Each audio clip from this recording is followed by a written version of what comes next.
Ruth 1-ാം അധ്യായം.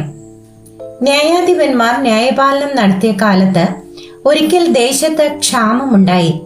യഹൂദയിലെ ബേത്ലഹേമിലുള്ള ഒരാൾ തന്റെ ഭാര്യയും 2 പുത്രന്മാരുമായി മോവാബ് ദേശത്ത് പരദേശിയായി പാർപ്പാൻ പോയി. അവന് എലീമേലെക്ക് എന്നും ഭാര്യയ്ക്ക് നൊവോമി എന്നും 2 പുത്രന്മാർക്ക് മഹ്ലോൻ എന്നും കില്യോൻ എന്നും പേർ. അവർ യഹൂദയിലെ ബേത്ലഹേമിൽ നിന്നുള്ള എഫ്രാത്യർ ആയിരുന്നു. അവർ മോവാബ് ദേശത്ത് ചെന്ന് അവിടെ താമസിച്ചു. എന്നാൽ നൊവോമിയുടെ ഭർത്താവായ എലീമേലെക്ക് മരിച്ചു. അവളും 2 പുത്രന്മാരും ശേഷിച്ചു. അവർ മോവാബി സ്ത്രീകളെ വിവാഹം കഴിച്ചു. ഒരുത്തിക്ക് ഓർപ്പ എന്നും മറ്റവൾക്ക് രൂത്ത് എന്നും പേർ. അവർ ഏകദേശം 10 സംവത്സരം അവിടെ പാർത്തു. പിന്നെ മഹ്ലോനും കില്യോനും ഇരുവരും മരിച്ചു.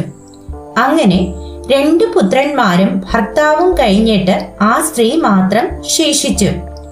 യഹോവ തന്റെ ജനത്തെ സന്ദർശിച്ച് ആഹാരം കൊടുത്ത പ്രകാരം അവൾ മോവാബ് ദേശത്ത് വെച്ച് കേട്ടിട്ട് മോവാബ് ദേശം വിട്ട് മടങ്ങിപ്പോകുവാൻ തന്റെ മരുമക്കളോടുകൂടെ പുറപ്പെട്ടു. അങ്ങനെ അവർ മരുമക്കളുമായി പാർത്തിരുന്ന സ്ഥലം വിട്ട് യഹൂദ ദേശത്തേക്ക് മടങ്ങിപ്പോകുവാൻ യാത്രയായി.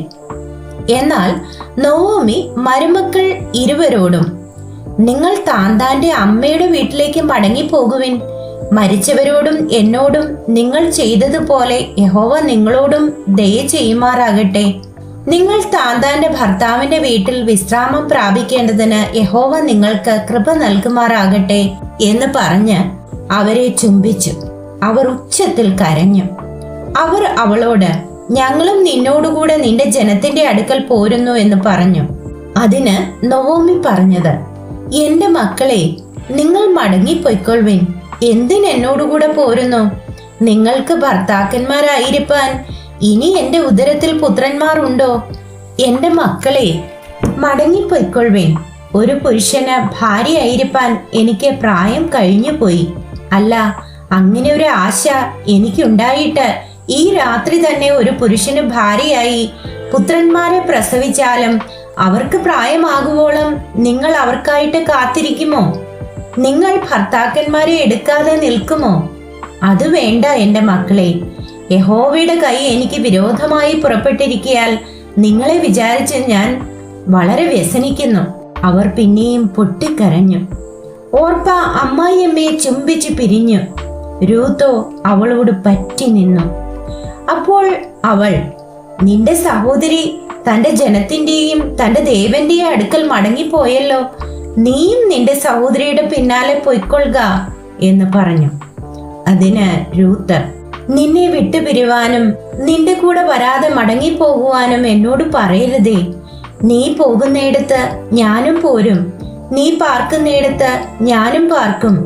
നിന്റെ ജനം എന്റെ ജനം, നിന്റെ ദൈവം എന്റെ ദൈവം. നീ മരിക്കുന്നിടത്ത് ഞാനും മരിച്ച് അടക്കപ്പെടും. മരണത്താലല്ലാതെ ഞാൻ നിന്നെ വിട്ടുപിരിഞ്ഞാൽ യഹോവ തക്കവണ്ണവും അധികവും എന്നോട് ചെയ്യുമാറാകട്ടെ എന്ന് പറഞ്ഞു. തന്നോടുകൂടെ പോരുവാൻ അവൾ ഉറച്ചിരിക്കുന്നു എന്ന് കണ്ടപ്പോൾ അവൾ അവളോട് സംസാരിക്കുന്നത് മതിയാക്കി. അങ്ങനെ അവർ 2 പേരും ബേത്ലഹേം വരെ നടന്നു. അവർ ബേത്ലഹേമിൽ എത്തിയപ്പോൾ പട്ടണം മുഴുവനും അവരുടെ നിമിത്തം ഇളകി. ഇവൾ നൊവോമിയോ എന്ന് സ്ത്രീജനം പറഞ്ഞു. അവൾ അവരോട് പറഞ്ഞത്, നൊവോമി എന്നല്ല, മാറ എന്ന് എന്നെ വിളിപ്പിൻ. സർവശക്തൻ എന്നോട് ഏറ്റവും കൈപ്പായുള്ളത് പ്രവർത്തിച്ചിരിക്കുന്നു. നിറഞ്ഞവളായി ഞാൻ പോയി, ഒഴിഞ്ഞവളായി യഹോവ എന്നെ മടക്കി വരുത്തിയിരിക്കുന്നു. യഹോവ എനിക്ക് വിരോധമായി സാക്ഷീകരിക്കുകയും സർവശക്തൻ എന്നെ ദുഃഖിപ്പിക്കുകയും ചെയ്തിരിക്കെ നിങ്ങൾ എന്നെ നൊവോമി എന്ന് വിളിക്കുന്നത് എന്ത്? ഇങ്ങനെ നൊവോമി മോവാബ് ദേശത്ത് നിന്ന് കൂടെ പോന്ന മരുമകൾ രൂത്ത് എന്ന മോവാബി സ്ത്രീയുമായി മടങ്ങി വന്നു. അവർ യവക്കൊയ്ത്തിന്റെ ആരംഭത്തിൽ ബേത്ലഹേമിൽ എത്തി. രൂത്ത് 2-ാം അധ്യായം. നൊവോമിക്ക് തന്റെ ഭർത്താവായ എലീമേലെക്കിന്റെ കുടുംബത്തിൽ മഹാധനവാനായ ഒരു ചാർച്ചക്കാരൻ ഉണ്ടായിരുന്നു. അവന് ബോവസ് എന്ന് പേർ. എന്നാൽ മോവാബി സ്ത്രീയായ രൂത്ത് നൊവോമിയോട്, ഞാൻ വയലിൽ ചെന്ന് എന്നോട് ദയ കാണിക്കുന്നവനെ ആശ്രയിച്ച് കതിർ പെറുക്കട്ടെ എന്ന് ചോദിച്ചു. പൊയ്ക്കൊള്ളുക മകളെ എന്ന് അവൾ അവളോട് പറഞ്ഞു. അങ്ങനെ അവൾ പോയി വയലിൽ കൊയ്ത്തുകാരുടെ പിന്നാലെ ചെന്ന് പെറുക്കി. ഭാഗ്യവശാൽ അവൾ എലിമേലക്കിന്റെ കുടുംബക്കാരനായ ബോവസിനുള്ള വയലിൽ ആയിരുന്നു ചെന്നത്. അപ്പോൾ ഇതാ ബോവസ് ബേത്ലഹേമിൽ നിന്ന് വരുന്നു. അവൻ കൊയ്ത്തുകാരോട്, യഹോവ നിങ്ങളോടുകൂടി ഇരിക്കട്ടെ എന്ന് പറഞ്ഞു. യഹോവ നിന്നെ അനുഗ്രഹിക്കട്ടെ എന്ന് അവർ അവനോടും പറഞ്ഞു. കൊയ്ത്തുകാരുടെ മേലാളായ ഭൃത്യനോട്, ഈ യുവതി ഏത് എന്ന് ബോവസ് ചോദിച്ചു. കൊയ്ത്തുകാരുടെ മേലാളായ ഭൃത്യൻ, ഇവൾ മോവാബ് ദേശത്ത് നിന്ന് നൊവോമിയോടുകൂടെ വന്ന മോവാബി യുവതിയാകുന്നു. ഞാൻ കൊയ്ത്തുകാരുടെ പിന്നാലെ കറ്റകളുടെ ഇടയിൽ പെറുക്കിക്കൊള്ളട്ടെ എന്ന് അവൾ ചോദിച്ചു. അങ്ങനെ അവൾ കാലത്ത് വന്ന് ഇതുവരെ പെറുക്കിക്കൊണ്ടിരിക്കുന്നു. വീട്ടിൽ അല്പനേരമേ താമസിച്ചുള്ളൂ എന്നുത്തരം പറഞ്ഞു. ബോവസ് രൂത്തിനോട്, കേട്ടോ മകളെ, പെറുക്കുവാൻ വേറൊരു വയലിൽ പോകേണ്ട, ഇവിടം വിടുകയും വേണ്ട. ഇവിടെ എന്റെ ബാല്യക്കാരത്തികളോട് ചേർന്ന് കൊള്ളുക. അവർ കൊയ്യുന്ന നിലത്തിന്മേൽ ദൃഷ്ടി വെച്ച് അവരുടെ പിന്നാലെ പൊയ്ക്കൊള്ളുക. ബാല്യക്കാർ നിന്നെ തൊടരുതെന്ന് ഞാൻ അവരോട് കൽപ്പിച്ചിട്ടുണ്ട്. നിനക്ക് ദാഹിക്കുമ്പോൾ പാത്രങ്ങൾക്കരികെ ചെന്ന് ബാല്യക്കാർ കോരി വെച്ചതിൽ നിന്ന് കുടിച്ചുകൊള്ളുക എന്ന് പറഞ്ഞു. എന്നാറേ അവൾ സാഷ്ടാംഗം വീണ് അവനോട്, ഞാൻ അന്യദേശക്കാരത്തി ആയിരിക്കെ നീ എന്നെ വിചാരിപ്പാൻ തക്കവണ്ണം നിനക്ക് എന്നോട് ദയ തോന്നിയത് എങ്ങനെ എന്ന് പറഞ്ഞു. ബോവസ് അവളോട്, നിന്റെ ഭർത്താവ് മരിച്ച ശേഷം അമ്മായിയമ്മയ്ക്ക് നീ ചെയ്തിരിക്കുന്നതും നിന്റെ അപ്പനെയും അമ്മയെയും സ്വദേശത്തെയും വിട്ട് മുൻപേ അറിയാത്ത ജനത്തിന്റെ അടുക്കൽ വന്നിരിക്കുന്നതുമായ വിവരമൊക്കെയും ഞാൻ കേട്ടിരിക്കുന്നു. നിന്റെ പ്രവൃത്തിക്ക് യഹോവ പകരം നൽകട്ടെ. ഇസ്രായേലിന്റെ ദൈവമായ യഹോവയുടെ ചിറകിൻ കീഴെ ആശ്രയിച്ചു വന്നിരിക്കുന്ന നിനക്ക് അവൻ പൂർണ്ണ പ്രതിഫലം തരുമാറാകട്ടെ എന്നുത്തരം പറഞ്ഞു. അതിനവൾ, യജമാനനെ, ഞാൻ നിന്റെ ദാസിമാരിൽ ഒരുത്തിയെ പോലെയല്ല എന്ന് വരികിലും നീ എന്നെ ആശ്വസിപ്പിക്കുകയും അടിയനോട് ദയയായി സംസാരിക്കുകയും ചെയ്യുവാൻ തക്കവണ്ണം എന്നോട് നിനക്ക് കൃപ തോന്നിയല്ലോ എന്ന് പറഞ്ഞു. ഭക്ഷണ സമയത്ത് ബോവസ് അവളോട്, ഇവിടെ വന്ന് ഭക്ഷണം കഴിക്ക, കഷ്ണം ചാറ്റിൽ മുക്കിക്കൊള്ളുക എന്ന് പറഞ്ഞു. അങ്ങനെ അവൾ കൊയ്ത്തുകാരുടെ അരികെ ഇരുന്നു. അവൻ അവൾക്ക് മലർ കൊടുത്തു. അവൾ തിന്ന് തൃപ്തയായി ശേഷിപ്പിക്കുകയും ചെയ്തു. അവൾ പെറുക്കുവാൻ എഴുന്നേറ്റപ്പോൾ ബോവസ് തന്റെ ബാല്യക്കാരോട്, അവൾ കറ്റകളുടെ ഇടയിൽ തന്നെ പെറുക്കിക്കൊള്ളട്ടെ, അവളെ ഉപദ്രവിക്കരുത്. പെറുക്കേണ്ടതിന് അവൾക്കായിട്ട് കറ്റകളിൽ നിന്ന് വലിച്ചിട്ടേക്കണം, അവളെ ശകാരിക്കരുത് എന്ന് കൽപ്പിച്ചു. ഇങ്ങനെ അവൾ വൈകുന്നേരം വരെ പെറുക്കിയത് മെതിച്ചപ്പോൾ ഏകദേശം ഒരു പറ യവം ഉണ്ടായിരുന്നു. അവൾ അത് എടുത്തും കൊണ്ട് പട്ടണത്തിലേക്ക് പോയി. അവൾ പെറുക്കിക്കൊണ്ടുവന്നത് അമ്മാവിയമ്മ കണ്ടു. താൻ തിന്നു ശേഷിപ്പിച്ചിരുന്നതും അവൾ എടുത്ത് അവൾക്ക് കൊടുത്തു. അമ്മായിയമ്മ അവളോട്, നീ ഇന്ന് എവിടെയായിരുന്നു പെറുക്കിയത്? എവിടെയായിരുന്നു വേല ചെയ്തത്? നിന്നോട് ആദരവ് കാണിച്ചവൻ അനുഗ്രഹിക്കപ്പെട്ടവൻ എന്ന് പറഞ്ഞു. താൻ ഇന്നയാളുടെ അടുക്കലായിരുന്നു വേല ചെയ്തത് എന്ന് അവൾ അമ്മാവിയമ്മയോട് അറിയിച്ചു. ബോവസ് എന്നൊരാളുടെ അടുക്കലായിരുന്നു ഞാൻ ഇന്ന് വേല ചെയ്തത് എന്ന് പറഞ്ഞു. നൊവോമി മരുമകളോട്, ജീവനുള്ളവരോടും മരിച്ചവരോടും ദയ വിടാതിരിക്കുന്ന യഹോവയാൽ അവൻ അനുഗ്രഹിക്കപ്പെട്ടവൻ എന്ന് പറഞ്ഞു. അയാൾ നമുക്ക് അടുത്ത ചാർച്ചക്കാരനും നമ്മുടെ വീണ്ടെടുപ്പുകാരിൽ ഒരുത്തനുമാകുന്നു എന്നും നൊവോമി അവളോട് പറഞ്ഞു. എന്റെ ബാല്യക്കാർ കൊയ്ത്തെല്ലാം തീർക്കുവോളം അവരോട് ചേർന്നിരിക്ക എന്നുകൂടെ അവൻ എന്നോട് പറഞ്ഞു എന്ന് മോവാബ്യ സ്ത്രീയായ രൂത്ത് പറഞ്ഞു. നൊവോമി തന്റെ മരുമകളായ രൂത്തിനോട്, മകളെ, വേറൊരു വയലിൽ വെച്ച് ആരും നിന്നെ ഉപദ്രവിക്കാതിരിക്കേണ്ടതിന് നീ അവന്റെ ബാല്യക്കാരത്തികളോടുകൂടെ തന്നെ പോകുന്നത് നന്ന് എന്ന് പറഞ്ഞു.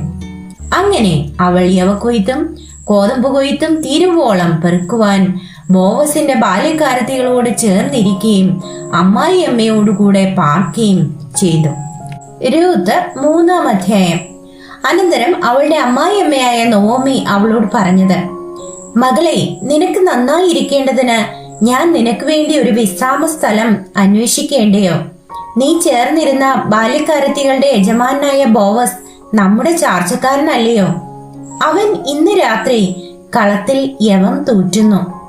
ആകയാൽ നീ കുളിച്ച് തൈലം പൂശി വസ്ത്രം ധരിച്ച് കളത്തിൽ ചെല്ലുക. അയാൾ തിന്നു കുടിച്ചു കഴിയും വരെ നിന്നെ കാണരുത്. ഉറങ്ങുവാൻ പോകുമ്പോൾ അവൻ കിടക്കുന്ന സ്ഥലം മനസ്സിലാക്കി ചെന്ന് അവന്റെ കാലിന്മേലുള്ള പുതപ്പ് പൊക്കി അവിടെ കിടന്നുകൊള്ളുക. എന്നാൽ നീ എന്ത് ചെയ്യണമെന്ന് അവൻ നിനക്ക് പറഞ്ഞു തരും. അതിന് അവൾ, നീ പറയുന്നതൊക്കെയും ഞാൻ ചെയ്യാം എന്ന് അവളോട് പറഞ്ഞു. അങ്ങനെ അവൾ കളത്തിൽ ചെന്ന് അമ്മായിയമ്മ കൽപ്പിച്ചതുപോലെയൊക്കെയും ചെയ്തു. ബോവസ് തിന്നു കുടിച്ച് ഹൃദയം തെളിഞ്ഞ ശേഷം യവകൂമ്പാരത്തിന്റെ ഒരു വശത്ത് ചെന്ന് കിടന്നു. അവളും പതുക്കെ ചെന്ന് അവന്റെ കാലിന്മേലുള്ള പുതപ്പ് പൊക്കി അവിടെ കിടന്നു. അർദ്ധരാത്രിയിൽ അവൻ ഞെട്ടിത്തിരിഞ്ഞു. തന്റെ കാൽക്കൽ ഒരു സ്ത്രീ കിടക്കുന്നത് കണ്ടു. നീ ആർ എന്ന് അവൻ ചോദിച്ചു. ഞാൻ നിന്റെ ദാസിയായ രൂത്ത്. നിന്റെ പുതപ്പ് അടിയന്റെ മേൽ ഇടേണമേ, നീ വീണ്ടെടുപ്പുകാരനല്ലോ എന്ന് അവൾ പറഞ്ഞു. അതിന് അവൻ പറഞ്ഞത്, മകളെ, നീ യഹോവയാൽ അനുഗ്രഹിക്കപ്പെട്ടവൾ. ദരിദ്രന്മാരോ ധനവാന്മാരോ ആയ ബാല്യക്കാരെ നീ പിന്തുടരാതിരിക്കയാൽ ആദ്യത്തേതിൽ അധികം ദയ ഒടുവിൽ കാണിച്ചിരിക്കുന്നു. ആകയാൽ മകളെ, ഭയപ്പെടേണ്ട. നീ ചോദിക്കുന്നതൊക്കെയും ഞാൻ ചെയ്തു തരാം. നീ ഉത്തമ സ്ത്രീ എന്ന് എന്റെ ജനമായ പട്ടണക്കാർക്ക് എല്ലാവർക്കും അറിയാം. ഞാൻ നിന്റെ വീണ്ടെടുപ്പുകാരൻ എന്നത് സത്യം തന്നെ. എങ്കിലും എന്നേക്കാൾ അടുത്ത ഒരു വീണ്ടെടുപ്പുകാരൻ ഉണ്ട്. ഈ രാത്രി താമസിക്കാം. നാളെ അവൻ നിനക്ക് വീണ്ടെടുപ്പുകാരന്റെ മുറ നിവർത്തിച്ചാൽ കൊള്ളാം. അവൻ നിവർത്തിക്കട്ടെ.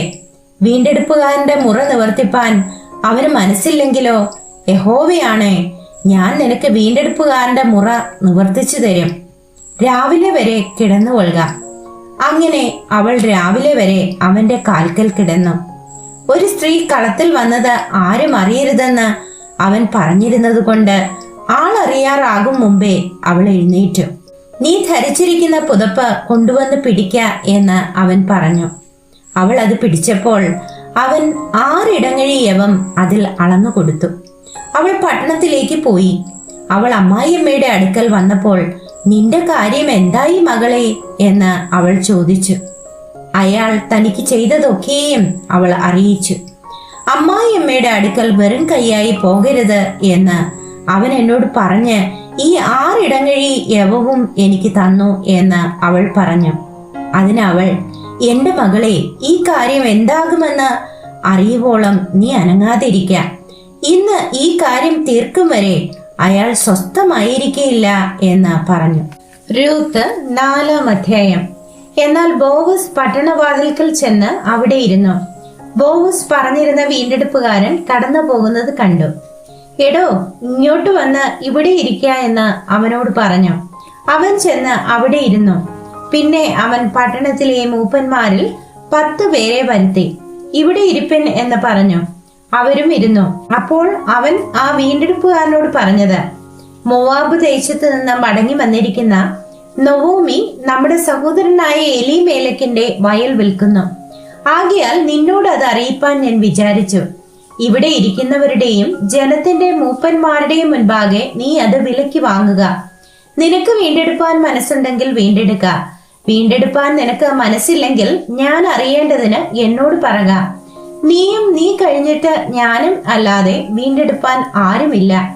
അതിനവൻ, ഞാൻ വീണ്ടെടുക്കാം എന്ന് പറഞ്ഞു. അപ്പോൾ ബോവസ്, നീ നവോമിയോട് വയൽ വാങ്ങുന്ന നാളിൽ മരിച്ചവന്റെ അവകാശത്തിന്മേൽ അവന്റെ പേർ നിലനിർത്തുവാൻ തക്കവണ്ണം മരിച്ചവന്റെ ഭാര്യ മോവാബിയ സ്ത്രീയായ രൂത്തിനെയും വാങ്ങണം എന്ന് പറഞ്ഞു. അതിന് വീണ്ടെടുപ്പുകാരൻ, എനിക്കത് വീണ്ടെടുപ്പാൻ കഴിയുകയില്ല.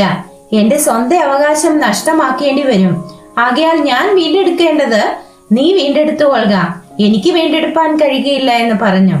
എന്നാൽ വീണ്ടെടുപ്പും കൈമാറ്റവും സംബന്ധിച്ചുള്ള കാര്യം ഉറപ്പാക്കുവാൻ ഒരുത്തൻ തന്റെ ചെരുപ്പൂരി മറ്റവന് കൊടുക്കുന്നത് ഇസ്രായേലിൽ പണ്ട് നടപ്പായിരുന്നു. ഇതായിരുന്നു ഇസ്രായേലിൽ ഉറപ്പാക്കുന്ന വിധം. അങ്ങനെ ആ വീണ്ടെടുപ്പുകാരൻ ബോവസിനോട്, നീ അത് വാങ്ങിക്കൊള്ളുക എന്ന് പറഞ്ഞു തന്റെ ചെരുപ്പൂരി കൊടുത്തു. അപ്പോൾ ബോവസ് മൂപ്പന്മാരോടും സകല ജനത്തോടും പറഞ്ഞത്, എലീമേലെക്കിനുള്ളതൊക്കെയും കില്യോനും മഹ്ലോനും ഉള്ളതൊക്കെയും ഞാൻ നൊവോമിയോട് വാങ്ങിയിരിക്കുന്നു എന്നതിന് നിങ്ങൾ ഇന്ന് സാക്ഷികൾ ആകുന്നു. അത്രയുമല്ല, മരിച്ചവന്റെ പേർ അവന്റെ സഹോദരന്മാരുടെ ഇടയിൽ നിന്നും അവന്റെ പട്ടണവാതിൽക്കൽ നിന്നും മാഞ്ഞു പോകാതെ വണ്ണം മരിച്ചവന്റെ പേർ അവന്റെ അവകാശത്തിന്മേൽ നിലനിർത്തേണ്ടതിന് മഹ്ലോന്റെ ഭാര്യ മോവാബ്യ സ്ത്രീയായ രൂത്തിനെയും എനിക്ക് ഭാര്യയായി വാങ്ങിയിരിക്കുന്നു എന്നതിനും നിങ്ങൾ ഇന്ന് സാക്ഷികൾ ആകുന്നു. അതിന് പട്ടണവാതിൽക്കൽ ഇരുന്ന സകല ജനവും മൂപ്പന്മാരും പറഞ്ഞത്, ഞങ്ങൾ സാക്ഷികൾ തന്നെ. നിന്റെ വീട്ടിൽ വന്നിരിക്കുന്ന സ്ത്രീയെ യഹോവ റാഹേലിനെ പോലെയും ലേയായെ പോലെയും ആക്കട്ടെ. അവർ ഇരുവരുമല്ലോ ഇസ്രായേൽ ഗൃഹം പണിതത്. എഫ്രാത്തിയിൽ നീ പ്രബലനും ബേത്ലഹേമിൽ വിസ്തൃതനുമായിരിക്കാം. ഈ യുവതിയിൽ നിന്ന് യഹോവ നിനക്ക് നൽകുന്ന സന്തതിയാൽ നിന്റെ ഗൃഹം താമാർ യഹൂദായിക്ക് പ്രസവിച്ച ഫേരസിന്റെ ഗൃഹം പോലെ ആയിത്തീരട്ടെ. ഇങ്ങനെ ബോവസ് രൂത്തിനെ പരിഗ്രഹിച്ചു. അവൾ അവന് ഭാര്യയായി.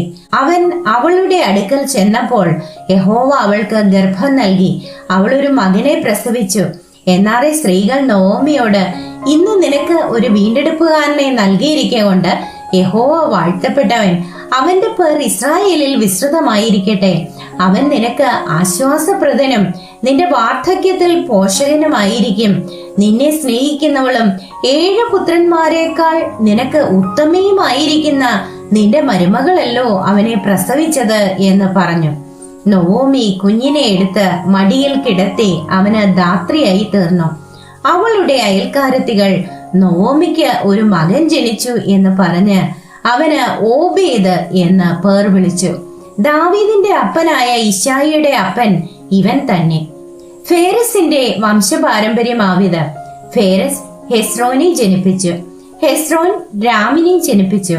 രാം അമ്മീനദാബിനെ ജനിപ്പിച്ചു. അമ്മീനദാബ് നഹശോനെ ജനിപ്പിച്ചു. നഹശോൻ സൽമോനെ ജനിപ്പിച്ചു. സൽമോൻ ബോവസിനെ ജനിപ്പിച്ചു. ബോവസ് ഓബീദിനെ ജനിപ്പിച്ചു. ഓബേദ് ഇശായിയെ ജനിപ്പിച്ചു. ഇശായി ദാവീദിനെ ജനിപ്പിച്ചു.